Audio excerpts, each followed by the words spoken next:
बोलना है। हमारा पार्टी का राज्य कमेटी का बैठक अभी होगा। बैठक के बाद स्टेट सेक्रेटरी कॉमरेड जिदन चौधरी आपको स्टेट कमेटी में क्या निर्णय हुआ, क्या फैसला हुआ, उसके ऊपर स्टेट सेक्रेटरी बोलेगी। अभी कमेटी का शुरुआत होना है, इसलिए आपसे बहुत ज़्यादा बोलने का अवसर नहीं है। बाद में कल वक्त मिले तो जनरल सेक्रेटरी को भी हम रखेंगे, एक साथ बोलेंगे कल।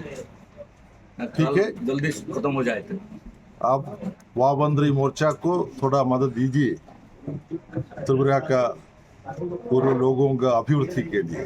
ठीक है, बहुत ही शुक्रिया। তো আমাদের রুটিন সভাতে অবশ্যই আমরা আন্তর্জাতিক, জাতীয়, রাজ্য সবকিছু আলোচনা করি।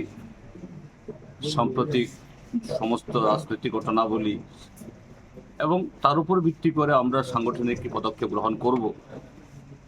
আসন্ন ভিলেজ কমিটি নির্বাচন এবং পাঁচটি রাজ্যের নির্বাচনের ফলাফলের পর্যালোচনা ইত্যাদি সব মিলিয়ে এটাই হবে আমাদের আলোচনার বিষয়।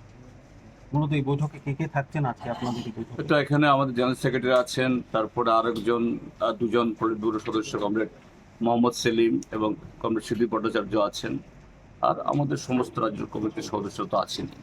সামগ্রিক বিষয় নিয়েই আজকে আজকে কালকে